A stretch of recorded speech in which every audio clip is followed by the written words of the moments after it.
Hello, 12s. We are back. It's been a busy weekend for us. We guested on another pod last night, the Hawks Zone Rundown with Ryan and Bryce. Look out for that coming out. Check out their channel. Mitch, how you doing, dude? Yeah, good, actually. Good. Been enjoying lots of sport today. Been watching lots of football or soccer, as it's known over the pond today. Loads of good sports on this weekend. And the Grand Prix early doors this morning as well. So it's been a sports-packed day that I get to round off with some mock drafts, which is my favourite thing, with my buddy Josh on the 12 Talk pod. So not a bad day. Yeah. That'll do. It's a sports bonanza. I can't say the same for me. I had a family day. So I've just been literally, this is lastminute.com, me coming on because my daughter was still awake and I've had to ask my wife to tag in. So I owe her. But anyway, today, as people can see from the title, we're going to be tackling that first round. Mitch has tasked me to be the GM of every franchise in that first round, just to see what I would do. We've looked at the consensus picks, we've heard the rumors, we've compiled them all just to see exactly what's going on. And we'll be using Walk the Mock for that. Now, Walk the Mock is now our preferred mock draft simulator. If you want to use Walk the Mock, by all means, if you sign up for it, whether it's a monthly or an annual subscription, at checkout, use the code 12TALK. You get a cheeky 20% off there as well. You're welcome. So we're going to do that. We're then going to do a full mock for the Seahawks as well. Hopefully very similar to what I do in that first round, but who knows? For anyone who's a returning viewer or listener, thank you so much. Please don't forget to like, subscribe, hit that bell, and share us with your mates or your family or your friends or other Seahawks fans. That'd be awesome. If you'd like to appear as well, get in touch with us, drop us a DM, and you can come on to an episode of 12 Talk either before or after the draft or during the season. And you can also join our Discord. Now, the Discord is a growing community for us. It's got some fantastic members, some really knowledgeable and insightful pieces go in there. And also, it's just a fun chat. Let's be honest with it. Before we go any further, though, Mitch, I think we should hit the theme tune and then just get into it. You agree? I agree. Let's do it.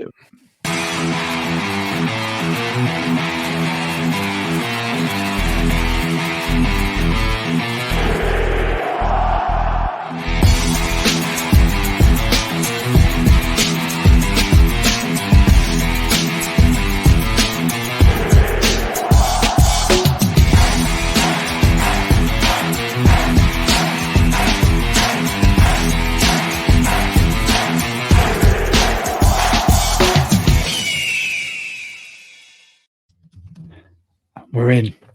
Right. So, Mitch, do you want to sort of run through the premise of what we're doing in a bit more depth than what I did in the intro? And then let's see. Also, if anyone's got anything they want to say about my GM skills, I think I should have worn a shirt and tie, to be honest. I've gone full fantasy football manager. If you've got anything to say, whether it's positive, negative, whatever, drop it in the comments. We're more than happy to hear them out. But yeah.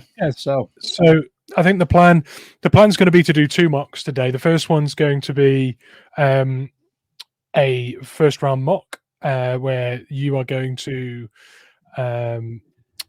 make the picks. I've made a guide there, which is essentially where I see teams taking certain players. There are trade backs, trade ups, and sort of preferred options 1 to 5.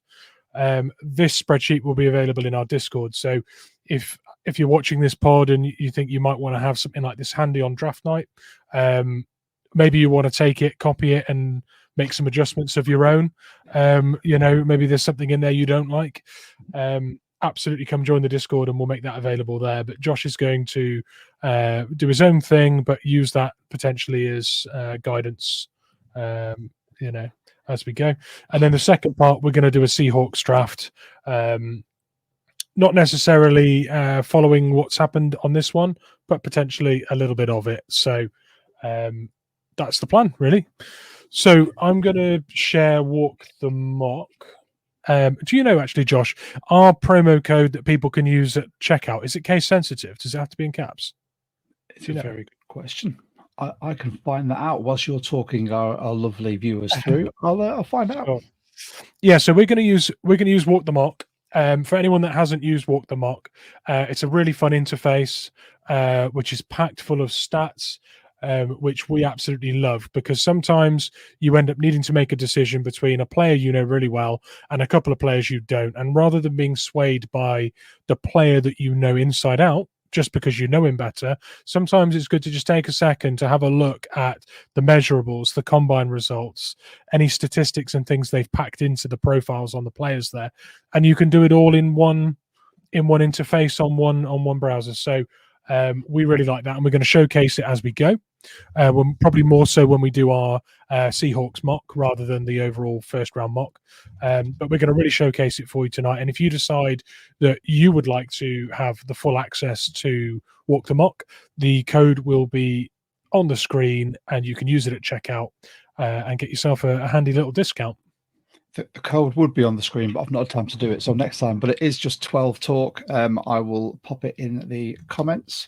It's all caps, 12 talk, Bosh. There you go. Nice and easy.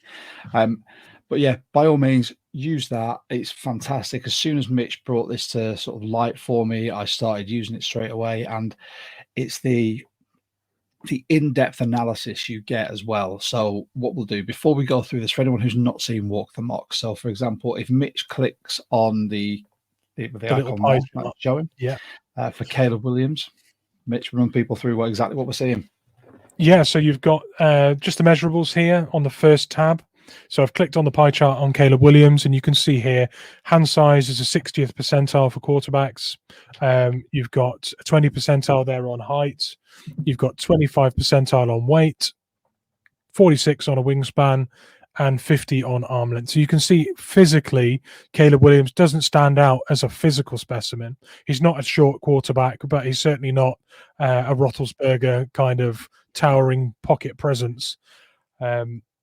You can switch there to numbers and it will give you, again, some measurables and percentiles there in numerical form rather than a graph. And then it gives you some really handy player comps as well, and how like those players they are in terms of a percentage of gain. So you've got all of that baked into the interface there. You can see a nice little graphic there at the bottom of the screen for who's on the clock. And yeah, the trades are really good as well and really intuitive. So we really like it.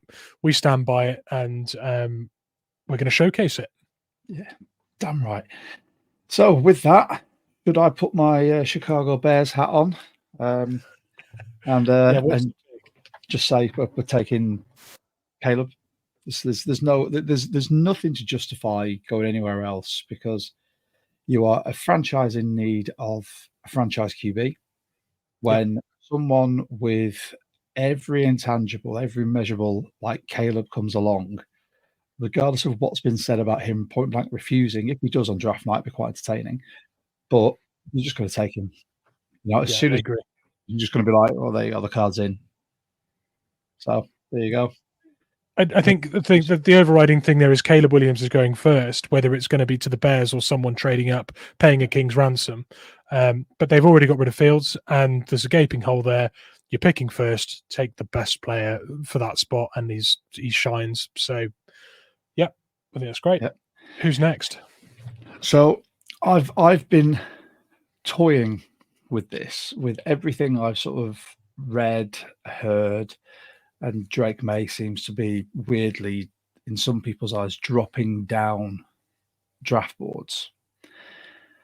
And I was very tempted by Jaden Daniels, but I also don't believe all the chatter on X, on everything else. I genuinely think that they're going to go with May. He's been a consensus number 2. He did flip between 1 and 2 for a little bit, but it's going to be Drake May for the Commanders, without a shadow of a doubt. There we go. Lock that in. I like it. I think you're right. It is between those two, or again, someone paying a king's ransom and coming up.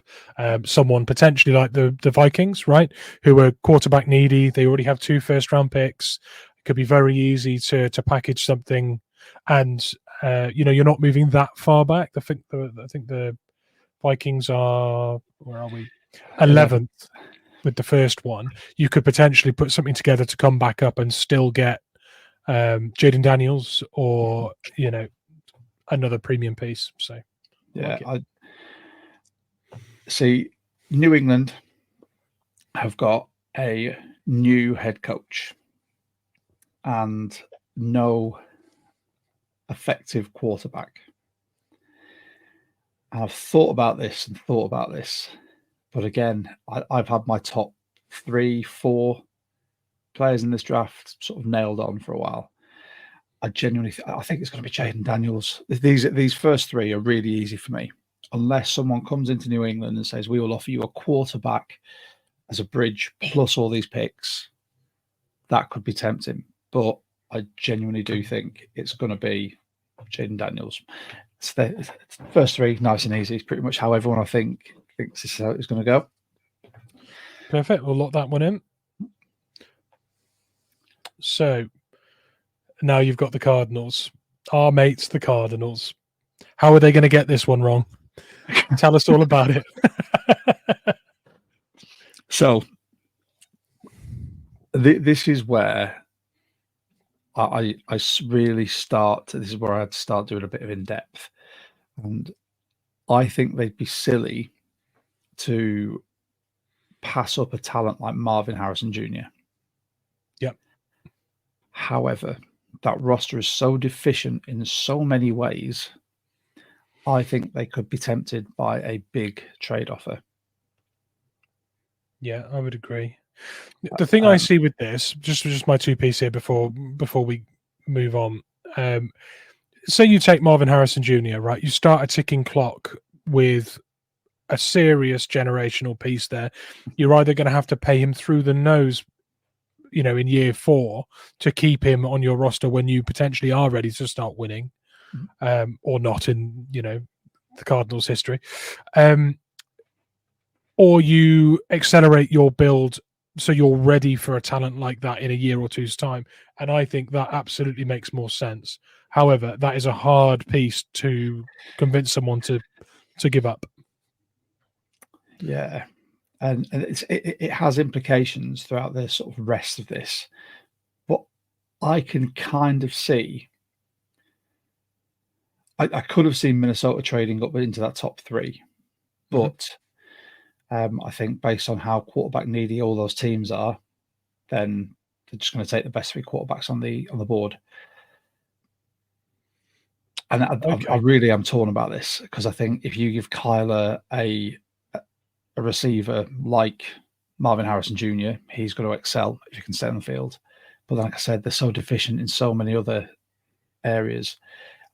I could see someone like Minnesota possibly moving up to grab a QB, but then I look at the rest of the people drafting ahead of them who don't need QBs. It's such a difficult one. Such a difficult one. And anyone who's watching this now is probably going, Josh, just stop dithering, be concise. But then I'm now the Cardinals, and we dither and we're not concise. So yeah, very true. So which mistake are you making?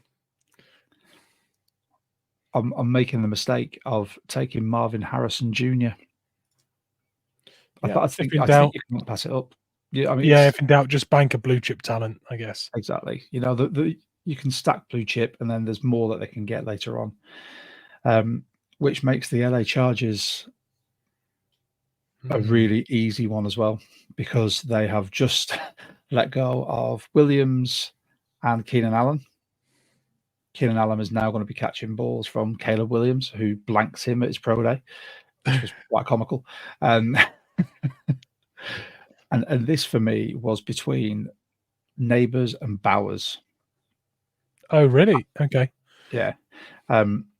Just looking at Harbaugh and what he would, if they'd retained one of those wide receivers, I think they may have gone for Bowers just as an extra weapon. But now, because they've got Quentin Johnson, who, let's face it, had the most underwhelming rookie season of the rookie wide receivers, they're going to look for an actual talent there, a receiving target and threat for Herbert to throw to.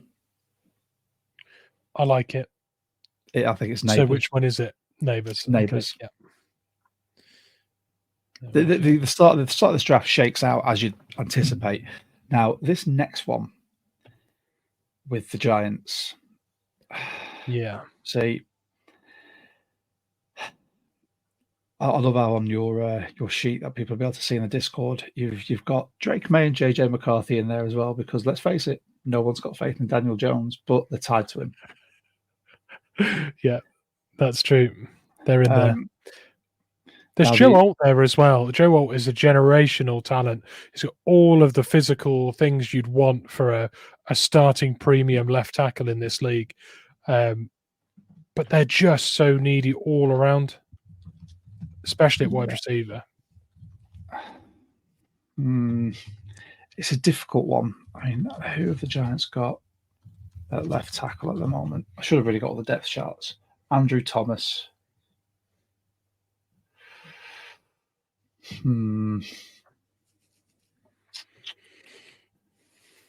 Yeah, you know what? I think this is where Odunze would fall. I think it'd be Joe Alt, because you can't keep having someone like Daniel Jones having to run for his life because of a lack of protection. So I think I'd go for Joe Alt here. And I think there's enough teams out there that are proving that having a good O-line is the foundation to having a good offense. And that's something that we've missed for so long. I agree. You could start a cascade of offensive linemen with Alt going off the board, because there's obviously Olufashanu as well, who's going to go off fairly shortly after. Let us into your thoughts on the Tennessee pick here. So, Tennessee, I was half tempted to actually put in Rome Odunze. He's not on your list, but they are going to have the corpse of Ryan Tannehill or Mayo Coffee Boy at quarterback, who is going to need more protection. He's going to need more time to be able to throw. He's not going to be able to just create magic when there's no magic to be created. And what you said about a run on O-lineman, I think this is going to be the time where someone like Fashanu comes off as well. Because I think they're going to look at that and go, we need protection for our quarterbacks, whether it's Tannehill on his downward trend, or it's going to be Will Levis, who's going to step in and is going to need protecting to be able to actually create something. I think it's Fashanu here. Lovely. Yeah, I think that's good. I do see that Joe Alt going off the board being a trigger there for them, because they are so needy for that. This is where I was so close to saying Rome Odunze there as well, but then I just had to start looking at how bad they are in the pocket with Daniel Jones, and you can't. That's unsustainable. Well, you know what you've done here, though, don't you? You've started the wide receiver needy win now teams, dialing up the phones of some of these teams, trying to get up there and steal Odunze. And this is where, so the wide receiver needy teams, who are we looking at? I would say, I think Philadelphia is the next one picking that would think about it. You've got Kansas City, obviously. Could you imagine? Could you imagine Kansas going up actually for Rome Odunze? I think it's hilarious. I think it's exactly what they need. It would be so good. Can we just for the sake of this? Yep. Can we just see what a trade would look like between for Atlanta? Yeah. Okay. Because I'd entertain it if I was their GM and Kansas came in and went, we will give you our first, second, second next year maybe.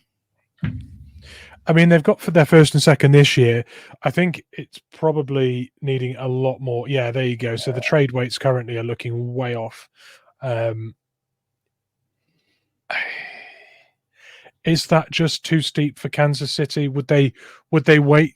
I mean, the Falcons aren't necessarily a threat for picking a wide receiver, but then can you wait out someone like the Jets, maybe? And Chicago's second. Exactly. Yeah. If Chicago.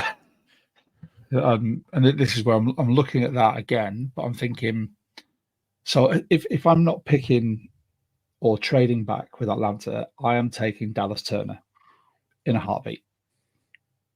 Well, I tell you what. Sorry, I'm just while you're talking, I'm just experimenting here. And a future first and this year's first comes out at 1,600 value. Shall we just hit that and see if that goes through? Do you think that would be something Kansas City do? 2 firsts to get up and get a Dunze? I don't think Andy Reid would give away 2 firsts for a wide receiver, especially Fair when enough. you've got people like Worthy, who's going to be later on in this draft. Fair enough. Who else? Pittsburgh. It's Buffalo as well. Buffalo. I think, yeah, let's see what Buffalo could give. Buffalo come in with a trade.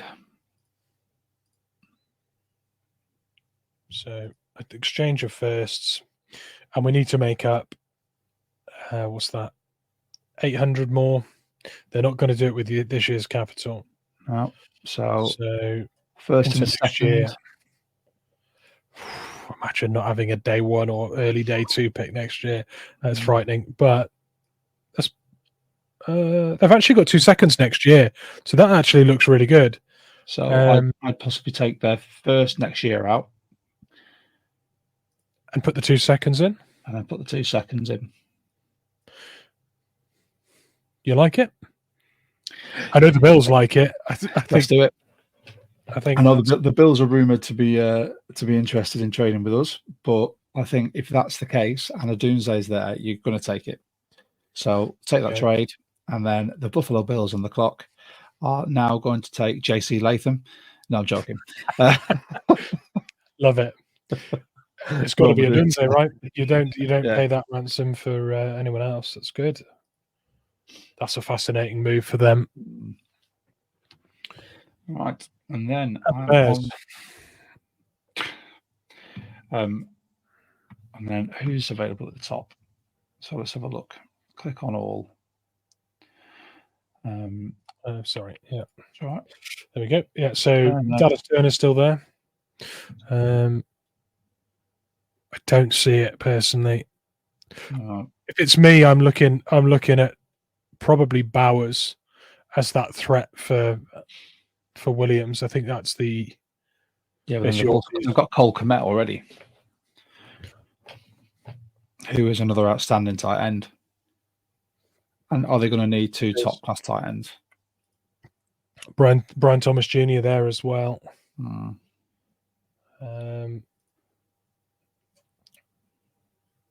What could they do to? I was going to say, what could they do to bulk up their D line?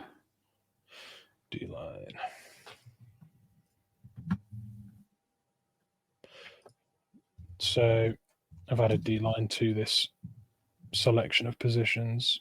It's not switched. It's weird.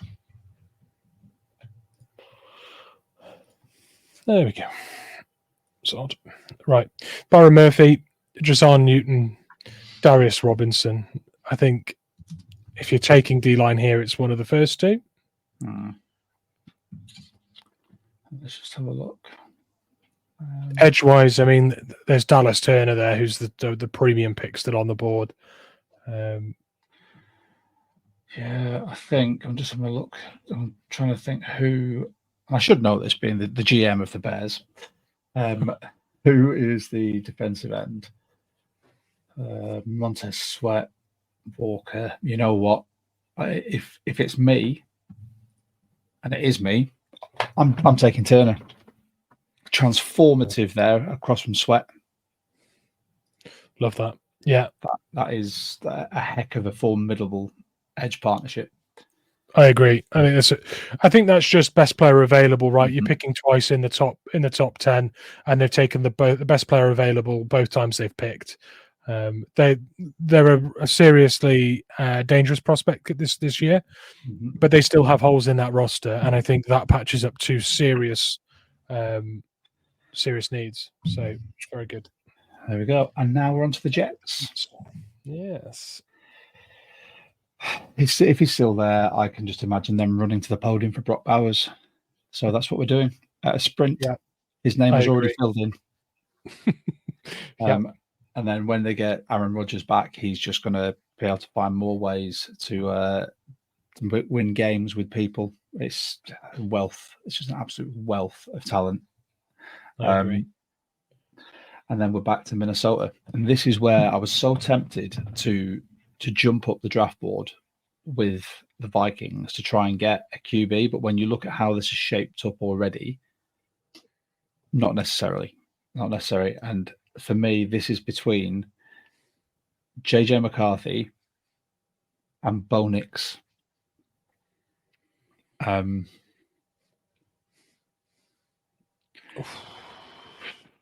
It's tough. I think if you're looking at a scheme fit, I think Bo Nix is probably closer than McCarthy. Whether or not you can still get Bo Nix later on, although saying that you've got other QB needy teams behind this, Denver and Las Vegas stand out to me there. And this is where I think it's going to be JJ McCarthy here, because the next three I think are a run on quarterbacks, dependent. Well, sort of the next two at least. So this one, JJ McCarthy, lock that in. Yeah. Done. Straight after that, I think you're going Bo Nix for Denver.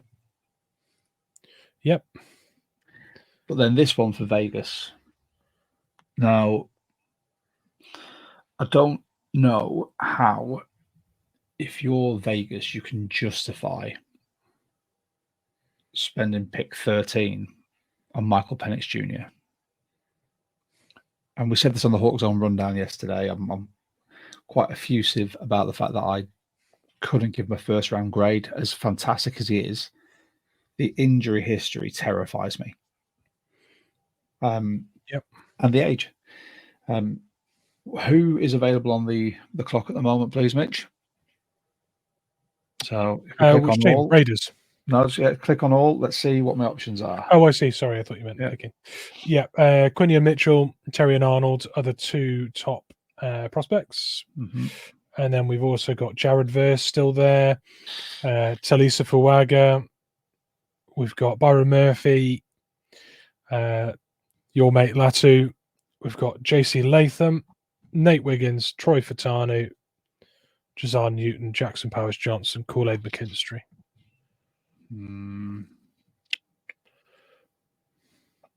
I don't mind them here for the number one number one CB in the draft either. I think Quinion Mitchell or Terrion Arnold are close, depending on your scheme. They're close. I think Terrion Arnold's the one that's the better fit, but I think it's Terrion Arnold for me here. I just see him more as I think he's more of a Raider type player. I can really see them falling in love with him in the first round, because their secondary last year was actually really good. And there were some people in there that you went, who's that? Where have they come from? Yeah, I think I'd lock that in. And they'd wait to get a quarterback later on and maybe look at trading after the draft. Yeah, I like that. I think that's a good pick. I think anyone else there's a reach. I think that's a best player available / position of need for them without reaching. I do think they'd entertain a trade back, much like we would, with a view to taking a QB if there's one left on the board. But when you look at the fact that there's a run on them and they're the third team in that run, you're then looking at the Spencer Rattlers that, Exactly. It's not necessarily a guaranteed thing. Yeah, exactly. I just don't think it's worth it for them. I think if you're going to be Las Vegas, you're going to look at the QBs that are left. If the draft falls like this and go, do we want to spend that on Michael Penix? So William Tarkowski, hope I pronounced your name right. Chop Robinson. And is that Chop Robinson for the Saints? Let us know in the comments, my friend. Now, if I'm looking at the Saints, I am looking at really helping out their defense here. Because they've got Cam Jordan, Chase Young, but then Granderson, Peyton Turner, Isaiah Foskey. We all know how that story went after his draft. Do you know what? I honestly think. Let's have a look at their cornerbacks: Lattimore, Debo. I think this could be Jared versus. You're looking at Cooper DeJean is right there, but no, they're not going to take DeJean. I think this is Jared verse territory, if I'm being completely honest, because Jordan's getting on. An incredible defensive line with some of the talents that are there and the edge talent. That would be a scary prospect. Yeah. For the Seahawks. Oh, here we go. So Williams said for the Seahawks because they have a top 30 visit this week or trade down. I will. The top 30 visits, I saw this the other day and I completely agree with it. Top 30 in inverted commas doesn't mean it's their top 30 list of players. It might just mean they've not got enough information on players and they're a bit intrigued. So they've just gone, right, out of these guys, who do you want to speak to? We already know enough about them who may already be in their top 30. Let's get some more info. I know Mitch was quite high on Chop Robinson. I like him, but I think you'll see what I'm going to do anyway. I think Chop Robinson could definitely be one of the best players available if following a trade back. So I think John Schneider might be trying to get as much information as possible on the players he expects to be there at the back end of the first if we end up trading back. So I definitely see that as a player of interest. I just don't think it's a player of interest for the 16th. But yeah, I certainly could see it. Anyway, so we're locking in verse there for the Saints, yeah? Before, I'm just having a quick look. So they've got, who else have they got? Ryan Ramczyk, Trevor Penning at tackles. They're not going to draft anyone to play over Penning because they drafted him high last year. And Ramczyk is a legend there. Guards, that could be an option. And guard-wise... It's a good spot for Fuaga, I think. Yeah, I think that's a great spot for Fuaga, actually. Oh, the Saints war room is bustling right now. I think, in fact, looking at the weapons they've already got on that D line, I think they possibly could look to bolster their O line. I think Fuaga's probably a better pick here. Lovely. I like the pick. Where is Mr. Fuaga go? Oh, they got him interior. There you go. Mm-hmm. Lovely. Colts. Yeah. This might be the first team on the board to genuinely want to move down. I know we certainly have that as plan A1, but I think the Colts will also have eyes on moving back, especially if someone like Terry and Arnold is off the board. So, although Quinn and Mitch are still there, that might be too much. That might be too much for them to pass up, This is what I'm thinking. Because they're looking to get younger, quicker. Obviously, after drafting Richardson last year, I don't think they're looking at recouping a lot of draft capital. I think they want premium talent in those key positions, and someone like Quinion Mitchell would transform that secondary. He'd just be a no-fly zone. But then you've also got the light. Bowser's gone. Mitchell, Cooper DeJean's still there. It's going to pain me if I get to the Rams and I'm still looking at DeJean and thinking about him going there. The possibility of playing him twice a year would kill me off. Trying to think. So, who've we got available at the top? Go back on all and let's see who the top ones we've got. Quinion Mitchell, CJ Latham, Jared Verse. Brian Thomas Jr., Latu. Buffalo have already traded up. Nate Wiggins, Troy Furtado, JPJ, Trizan Newton, Chuck Robinson there, Adonai Mitchell. I can't really see a viable trade partner, if I'm completely honest. Just looking at who's still on the board and if we're looking at the consensus that you put together and who's still available. There's one for me. Who would you say? Detroit. Detroit? Oh, did we take? Oh, hang on. Did Quinion Mitchell went off the board, right? Oh, no, we didn't. No, Quinion Mitchell's there. Yeah, if Quinion Mitchell's there, Detroit Lions coming up with the Colts, I think is definitely that's definitely a phone call that happens. Whether they're listening to that, Bay. I think that if we field a call from Detroit, what could that look like? Let's have a look. Just dialing them up. There we go, Detroit. So we're moving back 14 spots. Mm-hmm. I think the obvious compensation is a second. Yeah. And it may need a future pick or a late. That's how much are we looking to make up here? It's still 100. I think we're possibly looking at a future, like a next year fourth. Next year fourth sounds good. Let's try that. Do you want to go for this, or you just want to weigh it? I've said this because the Lions were one of my preferred trade partners throughout all of my mocks, purely because I think they will see their franchise as one or two players away from genuinely contending for the NFC and the Super Bowl. And I think if they've got the opportunity to move up and take someone like a Quinion Mitchell for their secondary, they'll do it. Yeah, I think so. Which is going to pain me when it comes to our pick. But yeah, I'd lock that in, and then the Lions are going to take Quinion Mitchell. Lovely. Right. Cornerbacks. Quinion Mitchell is a Lion.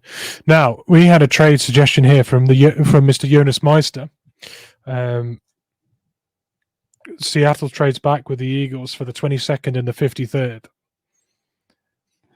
That I think is one of your favorite. That's one of your favorite trade back scenarios for us. Mm-hmm. I don't think there's an awful lot of offers now from the wide receiver needy teams coming up, and the two premium corners are off the board. If you're still cornerback needy, you've got Nate Wiggins or Cooper DeJean. Or Kamari Lassiter as well as another potential first round CB off. So the only trade partners I could see now are offensive line needy teams that want to get up and get someone like Fatanu, JC Latham, or there's Latu as well. What do we think? See, I think so, Jonas. I think you're spot on with Philly being a potential. But who did Philly drafted a center a couple of drafts ago, didn't they? I'm pretty sure. And it was someone someone like Jason Kelsey. Pick. I remember. I want to say Cam Jurgens. Yeah. And hasn't he been playing a bit of guard for them? But I think he's going to be the heir apparent for Jason Kelsey, having sat behind him, having been handpicked by Jason Kelsey to take over that role. I don't think they're going to move up for someone like JPJ.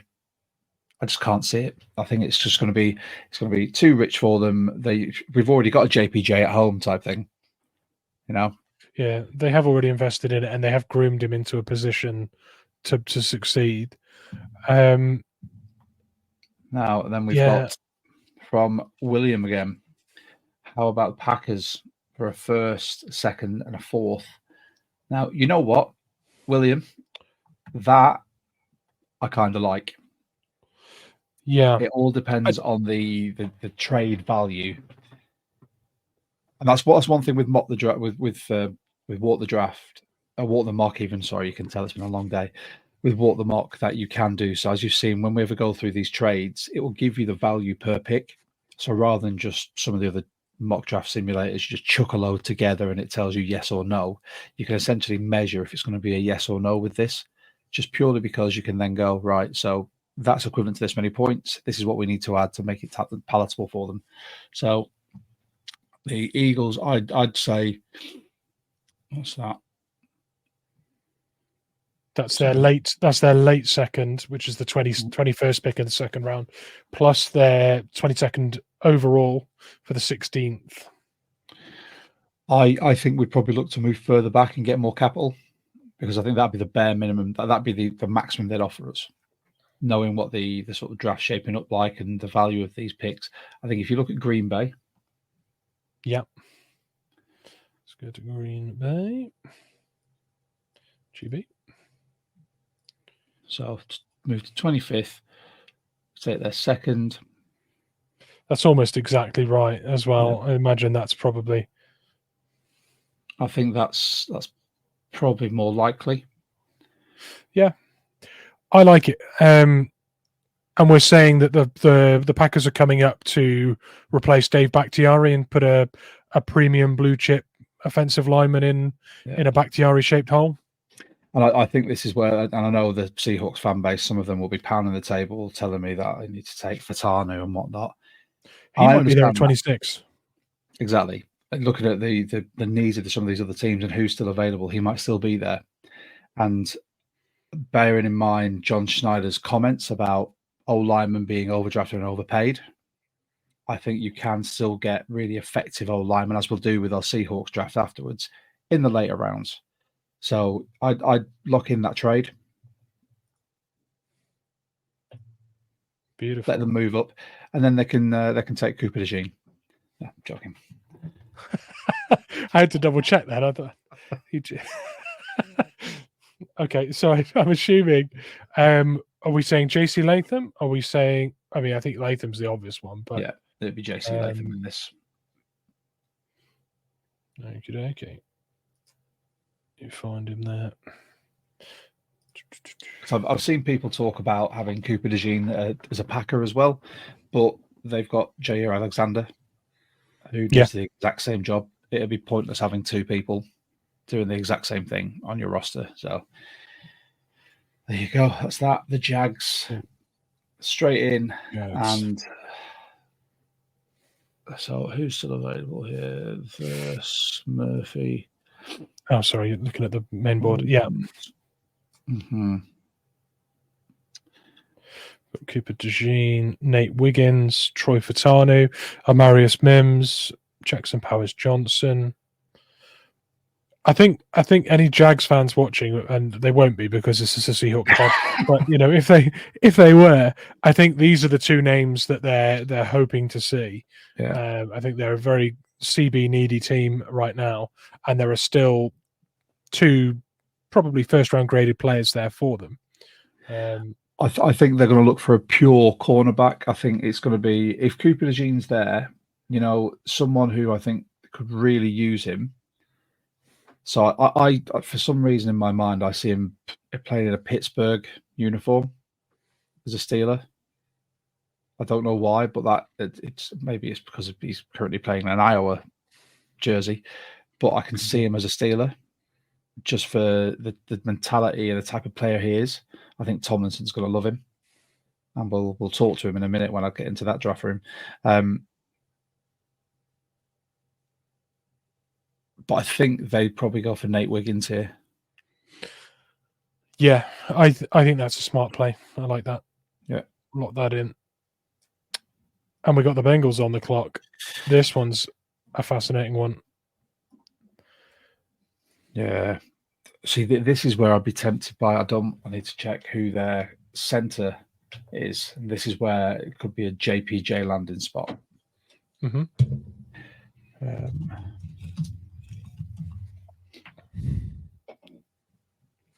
Right. It's going to be on the line. It's going to be offensive line of some sort. Let's have a look. So they've got Nate Gilliam, Trey Hill, Ted Karras. We've already got 3 on the roster, but someone can get cut. That's absolutely fine. Defensive ends, Henriksen, Hubbard, Miles Murphy. They don't need the end.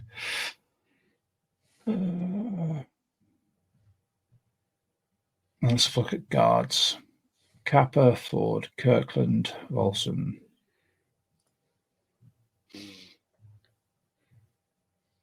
And tackle. Orlando Brown Jr., Trent Brown. Do they need a tackle?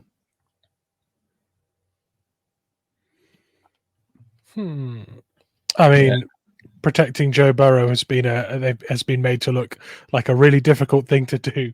I don't think being more talented on that line is necessarily a bad thing. There are wide receiver talents there as well, which I think would come into consideration here. Did T. Higgins return? They franchise tagged him, didn't they? Okay, so maybe you are looking at a long-term replacement. And there is a guy there, by the way, in Brian Thomas, that would be an unbelievable. I don't want to call it a replacement for T. Higgins because he's done bits for them. But if you are having to think about a plan B, and not being able to franchise tag him again, that could be a seriously good solution. It could be, but it could also be good trade bait for someone like Kansas. Certainly could be. Yeah, that's the last of the real, genuine first-round graded wide receivers. That is last chance saloon for them to get someone that isn't, a huge reach. Yeah, although you could call anything coming up from 32 a reach at this point, to be honest. But yeah, let's entertain a trade call from Kansas. And just for anyone watching, anyone that listens to this or watches it after we've done the live, I'm by no means saying this is how the draft will fall. This is my interpretation of what's happening or what could happen. So if we look to move down, they would have to give us their first and second comes to an almost perfect match. Mm-hmm. And if you've chuck in the fourth, but I don't think they'd do that. They might go for a future. Have a look at a future fourth. See the value.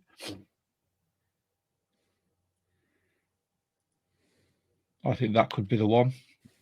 Even though it's slightly over, I think it's because, let's face it, they're never going to be picking high, are they? True. I think it could be a fifth, I don't think it needs to be. Yeah. Should we try that? I'd accept it. Yeah, go for it. Yeah, I'll take that. Kansas City actually investing in giving Patrick Mahomes a receiving threat that isn't just Travis Kelce or someone who causes multi-car pile-ups with God knows how much marijuana was in his trunk. There we go. And that is unbelievably dangerous, by the way. That is a scary, scary thought for Kansas. Sorry for anyone who's watching as well. It looks like I'm crying. It's not the pressure. It's just I've rubbed something in my eye. The pressure is getting to me as well. Right, where are we now? So LA Rams. Yeah. I don't even think I need to say who it's going to be for them. Although just to caveat this, it could have been one of two players. I said it could be Cooper DeJean, but I think it's going to be the man who has had the biggest question mark over him throughout this whole process for me, which is Laiatu Latu. I think he's going to stay in LA. I think he's going to be the edge rusher they've all been waiting for, especially now AD's gone. Thank the Lord. I think that's the one. I like that. Well, I don't like that. I feel like I'm going to really not like that. But I think that's a really good pick for them. He is just going to generate consistent pressure with the set of skills he's got and how clean he is with all of his technique. I could just see him being a nuisance. That's a really good pickup for them. And Steelers. So the Steelers' current center is Mason Cole. Now, if they have got QBs like Russ and Fields now on their team, they're going to need a center. Oh, no, it's not actually. It's Ryan McCollum. He's only 26, 2 years. That's right, out of A&M. You're going to need someone who can steady that line, who will be able to give your quarterbacks time to scramble around in the pocket and throw to no one. I'm not bitter. Shots fired. And a man who throws shots, that makes shots for a living. You've just fired upon him. Love it. You know what? This for me, this is JPJ. This is where he goes. That's an interesting one. I like it. I think Steelers fans wouldn't disagree with you there. I think that's sensible, to be honest. So there you go, JPJ. Oh, and now look, we're in Miami.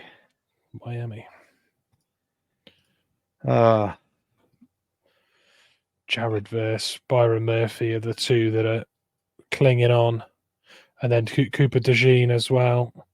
Troy Furtado, Amarius Mims, Jazan Newton, Kool-Aid McKinstry, Chop Robinson. Some boys on there. I think, see, part of me thinks, do we go O-line? But then, can they get more edge help? Well, they can, because Jared Verse is there. Yeah. That's a serious shot in the arm. But whether they need, who did they take last year? Was it Anadike Zuma? I think possibly, yeah. So, or did he go to Kansas? I can't remember. Not sure. So they are, wow, according to this depth chart on their official website, they're very light on everything. There you go. You know what? Everyone. Jared Verse. Let's just keep Jared Verse in Florida. Very good. The Eagles. I mean, personally, I think the fact that all the edges have gone off the board and their ideal fit for a wide receiver has gone as well. This one's kind of open season. We know they like a D lineman. We don't need any more D linemen. The comedian in me wants to take a Georgia prospect, and there is a Marius Mims there. Could you imagine? But it is typically Georgia defensive players that they take, right? So, not quite exactly. D end, they've got so Josh Sweat, Bryce Huff, Brandon Graham still there, Taron Jackson, but and DT Carter Davis. Don't need any of that. Tuipulotu as well. Oh, the difficult one. Guards, Landon Dickerson. And with Jurgens playing guard as well last year, they've got Hennessy, Smith. You know what? This could be. Was that confirmation, by the way, that it was Cam Jurgens? Yeah. Yeah, oh, good. I've been sat here for the last 5 minutes thinking, I might have got that wrong live on air.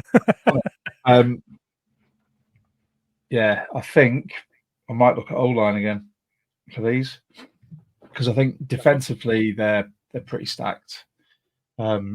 Safeties, let's have a look. They drafted Sidney Brown last year. They've got CJ Gardner-Johnson back. That's sort of going to be an awkward one. Reed Blankenship, they don't need a safety at all. Yeah, who have we got? Cowboys. The Cowboys are sweating right now. If you're looking at O-line, Cowboys are the big O-line needy team left on the board, other than the 49ers, I think. So, but there's Tyler Guyton there as well. Furtado, Graham Barton is an intriguing one for them. That is a guy that can play. Actually, is liked as potentially the best interior lineman in this draft. Yeah. Close run thing with JPJ, but also has the versatility of being able to play tackle as well. So Graham Barton. No, he was actually, obviously we've got Furtado there, but he's down as a tackle on this, but can play inside.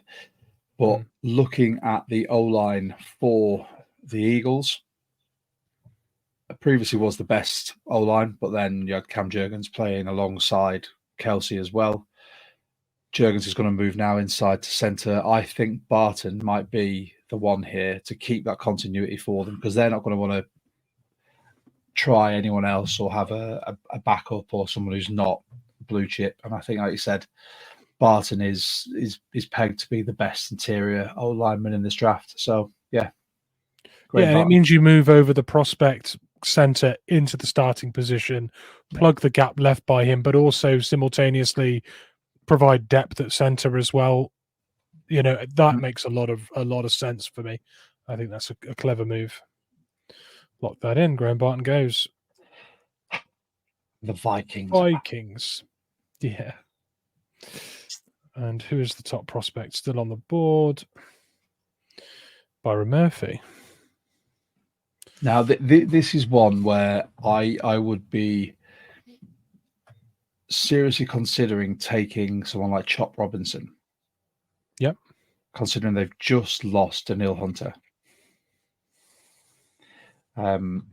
Luckily, the Texans don't pick at all in the first because they don't need to pick anyone for at least 2 or 3 seasons now.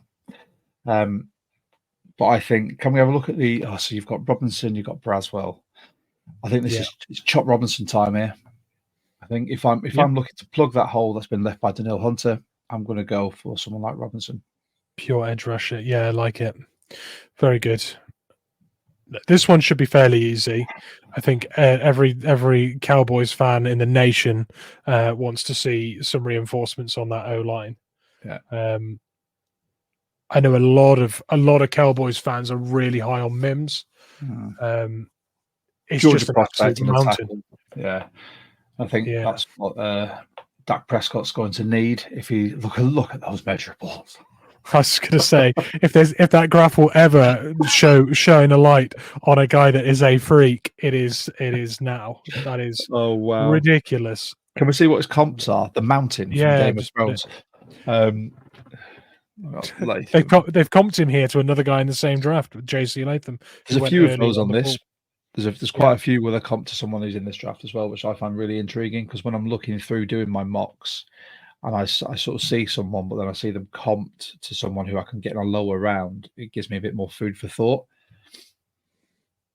Yeah, I would say as well, with these comps, they are generated off the measurables and the combine results and things, rather than any playing style or anything else. And because JC Latham is listed as a tackle and has similar freaky measurables to Mims, it's actually quite a decent fit. But actually, when you look at the makeup of the players, one is an out and out, pillar bookend, and the other is a versatile piece with high athleticism. So they do project to very differently to different teams. But when you to look at them and check the measurables, they look remarkably freaky. This is going to look like anyone who's watching this is thinking, "Oh, Josh is just trying to save Fatanu for the Seahawks." It's not the case because I genuinely think that they'd probably look at someone like Mims over Fatanu. And let's go for Mayra's Mims, please. Yep, locked in. They'll be happy with that. One of my good friends is a Cowboys fan, and I know that he's having sleepless nights and cold sweats, hoping that Mims drops to them there. So he'll be really relieved. I genuinely think that is the pick as well. Fatanu doesn't really match the sort of profile that they're looking at there. And so this one now for the Seahawks, as a Seahawkers pod, a Seahawkers fan, I'm looking at this and the easy option, there's 3 for me now. There is Fatanu. Yep. There's Johnny Newton. And I've said this for a long time, Cooper DeJean. Because I genuinely think that if Mike Mack saw him on the still available, wherever we pick, he would possibly fist fight someone for a weapon like that in his defense. Yeah, I would tend to agree. I think. But then I agree though? We've plugged those holes. We've plugged the holes at safety, and a cornerback was set. What we're not set at is, I think D-line we're fine. We've got a lot of experience there. We've pumped a lot of money into it. But our O-line, and we've said this ad nauseum, where they've got the links with Huff and Grubb. I'm like a massive homer, and like I've just, done this whole draft just so I can get this man at this point, but it's not the case at all. I think it'll actually he tends to fall. Yeah, he tends to fall to this spot anyway for similar reasons that we've explained earlier on. I think it's very reasonable, honestly. There you go. Yeah, put Fatanu in. It's got to be. Happy days. And this is where we come and do our Seahawks mock after this, and he's not available where we pick him, or we want to pick him. Well, at least there'll be some variation. There you go. Right, Tampa Bay. Yeah. And we moved Chop Robinson, didn't we? So Chop's the obvious gone. pick here is Keon Coleman, maybe? Do we think Keon Coleman? Proper weapon there to succeed. I mean, it's a bigger bodied guy. You look at Mike Evans. Yeah. He'd be a superb successor. I mean, they've renewed him, right? But on huge money on a short, I think it's 2 years. Yeah, 2-year contract. Keon Coleman's a superb. The amount of times you see that big guy going up, his speed, he gets up one-handed catches. Like he makes those star plays that we've seen Evans do for years. It's a serious comp, I think. I think that'd be it. Keon Coleman, again, staying in Florida. Yeah, don't want to leave the weather. Actually, there he is. Good fit that, I think. Yeah. Cards. I hate who they're going to pick. I think it'll be one of two players, and I hate both of them going there. Well, honestly. So I'm looking at that, just the top two there. Yeah. Byron Murphy and DeJean. DeJean would be the successor to Buda Baker. I think they're probably going to go D-line if they're looking at this. Sport for choice with Jason Newton and Byron Murphy there as well. They got pick of the litter on D-line there. They're gonna want to take premium. Whilst they've still got Buda Baker, because he had the opportunity to move and he stayed, which says that he's invested in playing there for at least another year or two to see how it goes with his rebuild and the new coaching staff. I think they're going to go Byron Murphy. Very good. But it's best player available at this point, isn't it? When you're at this point in the draft, you think, right, where are our holes, but also who's available, right? And then Atlanta on the clock. Who are very sad, by the way, that all the edges have gone. Although there is still a guy. Say your piece first, and if you don't mention this guy, I'll throw him in as a curveball. Who's still available there? So Cooper DeJean, Jason Newton or Johnny Newton, Adonai Mitchell, Tyler Guyton. We've got Darius Robinson, Jordan Morgan, who a lot of people are very high on. Mm-hmm. Michael Penix Jr. still languishing there. Someone we didn't consider when we picked at was it 22 or 20? And we won't. His first round's too early. I said this on the pod we did yesterday. It's too early for him. Yep. My curveball. I'll no, you go then. If you're about to say. No. Go on. Just you. I was just going to say Darius Robinson as a defensive end. It's listed there defensive line, but he's played all over that defensive line. Creates consistent pressure, really forceful, powerful player on the edge. I know they're ideally looking at outside linebacker, but you're going to get pressure on the quarterback consistently with Darius Robinson. And he's a player that's played only 2 years in college. He got to be a first-round prospect after 2 years of college football. That shows a really coachable player with so much upside. It's untapped potential and provides what they're lacking, even if it isn't the exact sort of position they'd ideally look for. That would be my... Yeah, I'm also looking at this, and I'm looking at they're not great along the D-line anywhere.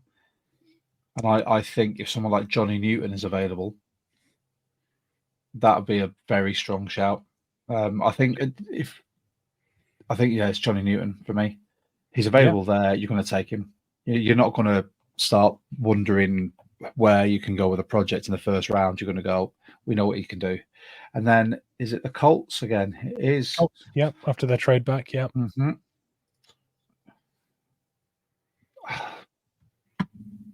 I feel like they've fallen on.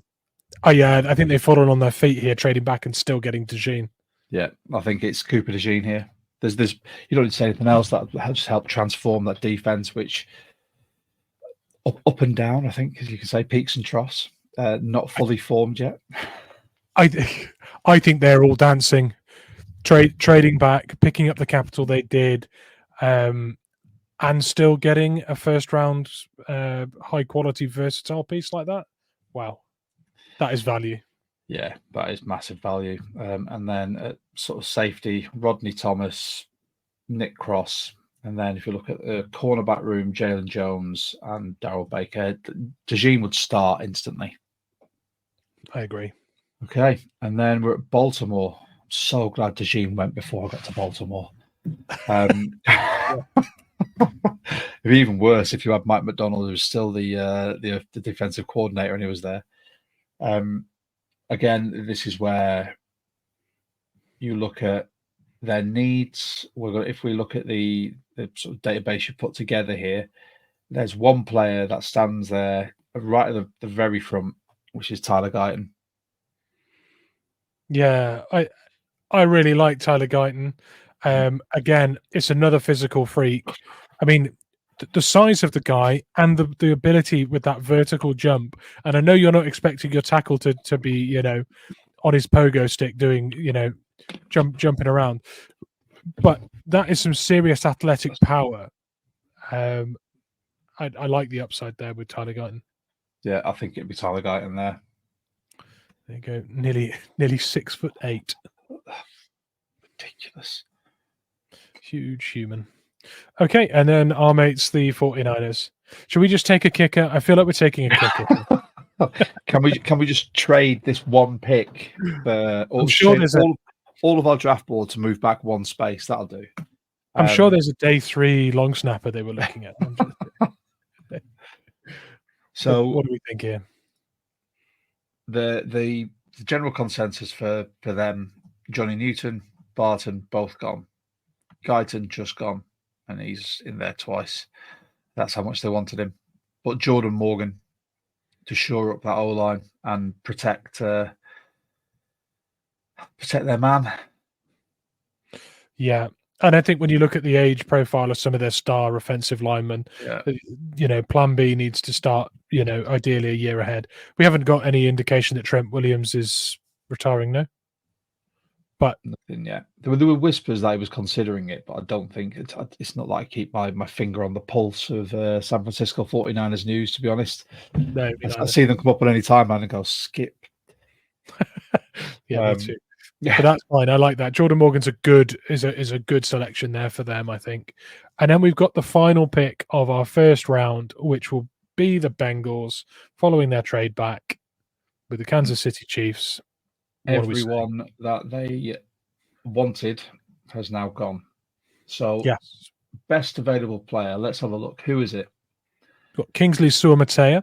We've got Patrick Paul, who is you're on the O-line, though. I want to look at them all.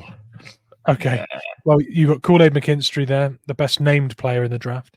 We've got Adonai Mitchell there. And Darius Robinson still there. That's a serious talent. Lad McConkey, Ennis Rakestraw Jr., Troy Franklin, Suamataia, as I mentioned, Tyler Nubin. And then we're into Braden Fisk and Edgerrin Cooper. I think there's about 5 borderline first-round talents there. We've got OT. We've got some OT options as well. I've mentioned Suamataia, but Patrick Paul there as well. Interior offensive line. Zach Frazier. What do we think, buddy? Do you know what? Just for the sake of getting this done, because I want to get onto the Seahawks one. I'm going to look at very quickly what their cornerback room looks like. Davis, Hilton, Ivy, Taylor Britt, DJ Turner. I think they're all right there. Edge rushers, we know they're fine there. Defensive tackle, Bell, Carter, BJ Hill, Devonshire Maxwell, Jay Tafeli, and then difficult one. Dragging my heels here. I really should have set myself a timer. I think they're probably going to look at tackle wise, Brown and Brown Jr.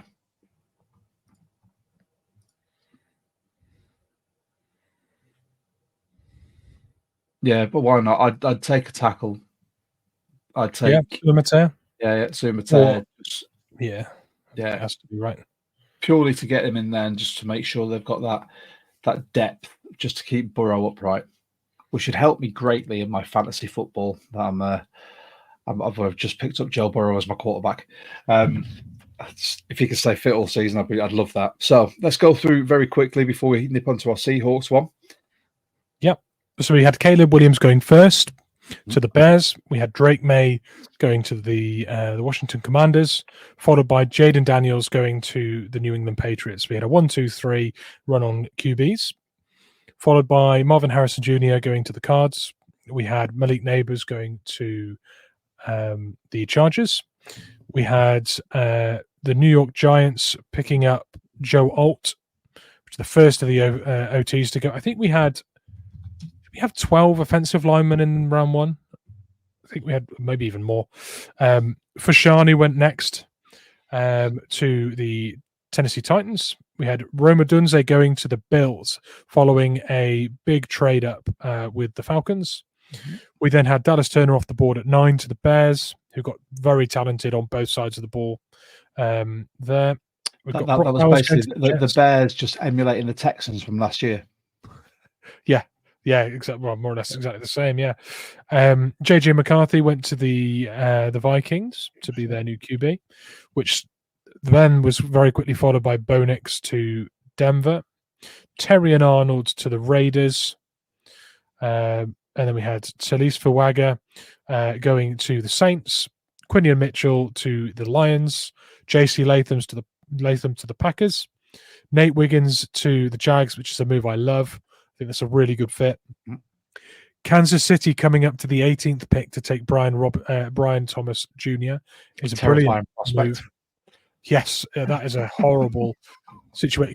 Kelsey, Mahomes, and Brian Thomas Jr. and Pacheco as well as a real receiving threat there as well with dual ability. Talking of things that scare me, Latu to the Rams. Horrendous. How could you do that, Josh? Can we quickly just discuss that? So anyone that's been sort of listening to watching us, thank you so much again. But since the news came out about Latu and him being medically retired whilst at UW and then going to UCLA and being cleared to play, I have been desperate to find out what has happened to him, because all I know is it's a spinal injury. For anyone who's heard me or seen me on pods before, you will know that I suffered a massive spinal injury where I paralyzed myself and I've had sort of a cervical spinal discectomy and had basically my vertebrae fused. So that's what I was leaning towards with this. Mitch, being the good friend and co-host that he is, sent me a lovely WhatsApp message the other day just to confirm it is that. So essentially what's happened is in between his vertebrae, the padding, I can't even think of the word now. In between the bones, that's all worn away. It's probably impinged on nerves, which has then stopped him with any mobility. Pins and needles happen. What they'll then do with a cervical spinal discectomy is they go in through the front. So I've got a lovely scar here to move everything out of the way, to space your neck out, put fake cartilage in between the vertebrae, and then they usually pin it with titanium pins. So metal detectors tend to go off if I walk near them, basically. But yeah, so that's what he's had. Now, that's by no means a career-ending injury. There's plenty of rugby players that have had the exact same thing. It's usually just used to space out your vertebrae to stop them impinging on nerves. The doctor who cleared him to play is also the doctor, was it 12 NFL teams? 15. 15. He was a spinal and neck injury consultant for 15 different NFL teams. as well as a whole host of NBA teams and colleges as well. So you can guarantee the reports have probably been made available to those teams. Obviously, they're confidential to the person, but it's in his interest to prove if that person's going to say he's fit to play, he wants that information getting out. So probably the reason why it hasn't been covered extensively and been made more of a big deal is the fact that the teams aren't worried about it. And I haven't heard any of the teams say anything to the effect that they wouldn't be interested. This is also where him winning with technique as opposed to raw power and just putting your head down and trying to drive someone back will give a lot of longevity to his career. And can we also just say this doctor, if he hadn't cleared him, knowing his direct affiliations with 15 NFL teams, if Latu does end up, hopefully, touch wood, nothing happens, but if something does go drastically wrong, that doctor will be shunned by everyone. Sorry, I really wanted to get that in there because I was so excited when he sent me that information because I've been searching for it for ages. But yeah, there you go. So Latu's gone to the Rams next. JPJ went to the Steelers. We had Jared Verse staying in Florida and going to the Dolphins there. You've got Graham Barton going to the Eagles, which I think is a great move. They're obviously reshuffling the interior of that line, and they plug probably the most ready to start in the NFL interior lineman into that group, and I think that's a solid move with the versatile upside of being able to play every position on that line to an NFL standard. We've got Chop Robinson going to the Vikings. They didn't trade up or move around at all in this mock, so they were able to take a really good piece on both sides of the ball there, difference maker on both sides. Got Marius Mims going to the Cowboys, which my friend Magnus Viking would absolutely love.